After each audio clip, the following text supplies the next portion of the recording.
Hello everyone, my name is UltimoFive and today we're going over the Pandero Prime, the Melodic Blaster. The Pandero Prime is the prime version of the Pandero from Octavia Prime's release and is obtained by opening a variety of relics that contain said materials in order to make it. Requires a mastery rank of 14, comes with one V polarity slot and a V Exilis polarity slot, and because of this the builds on this weapon require 3 forma.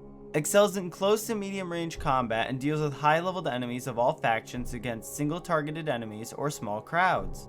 And it has an alternative fire which when used empties the clip in a burst shot.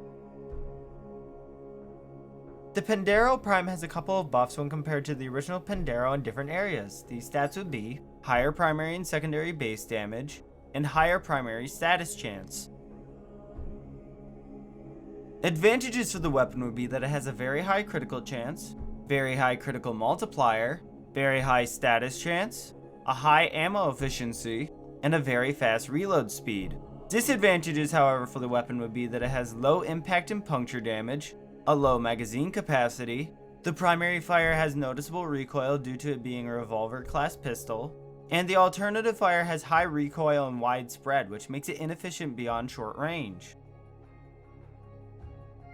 The elements for the Pandero Prime against the Corpus will be Viral and Electricity. Viral amplifies health damage by 100% for 6 seconds and stacks up to 10 times for a total of 325%. Meanwhile, Electricity stuns the target for 3 seconds and deals 50% base damage per second for 6 seconds. The build's flex slot is Lethal Torrent and works very well with Viral Electricity procs. Just like the Tenora Prime, it works against robotic enemies a lot better than not having electricity and kills off human Corpus rather quickly. I'd say this weapon is better than Tenora Prime, but at high levels, after killing a couple enemies, the player has to reload.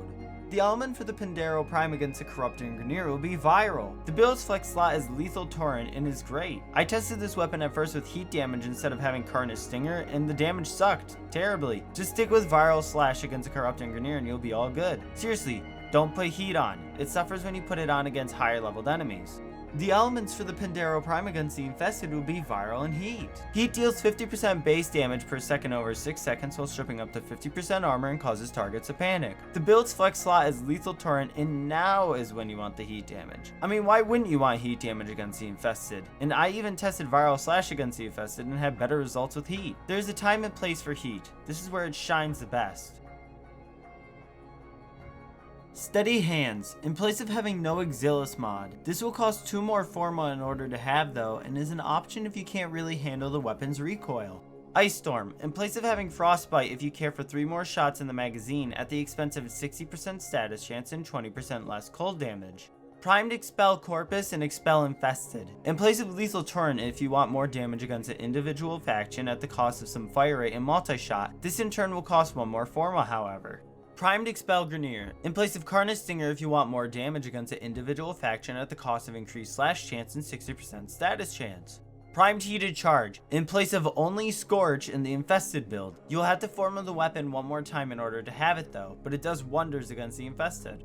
Convulsion. In place of Jolt in the Corpus build. This easily can go hand in hand if you also wanted the Primed Heated Charge for the Infested build at the cost of 1 more forma.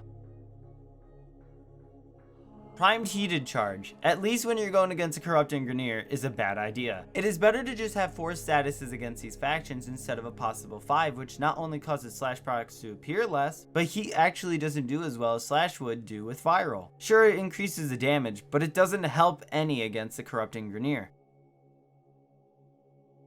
There are several ways to enhance critical chance and damage for this weapon. For instance, for damage, Rhino's Roar, Nova's Molecular Prime, which makes all sources of damage increase by 100% against primed enemies, Mirage's Eclipse, which adds a massive damage bonus during the day or in light, and Saren's Toxic Lash mixed with their Spores abilities. For critical chance, Haro's Covenant can add up to 50% critical chance and 200% on headshots. The Adarza Kavat with Cat's Eye can give a 60% critical chance boost, and Smita Kavat with Charm can give a 200% crit chance. Arcane Avenger. Upon getting hit, 21% chance for 45% critical chance for 12 seconds. Arcane Awakening. Upon reloading, 60% chance for 150% damage to pistols for 24 seconds. Arcane Precision. Upon getting a headshot, 100% chance for 300% damage to pistols for 18 seconds. And Arcane Pistolier. Upon headshot kill with pistol, 60% chance for 102% ammo efficiency for 12 seconds. Thanks for watching. If you want to see more guides on Warframe, please click the like and sub buttons to let me know. And as per usual, I will see you guys in the next video. Goodbye.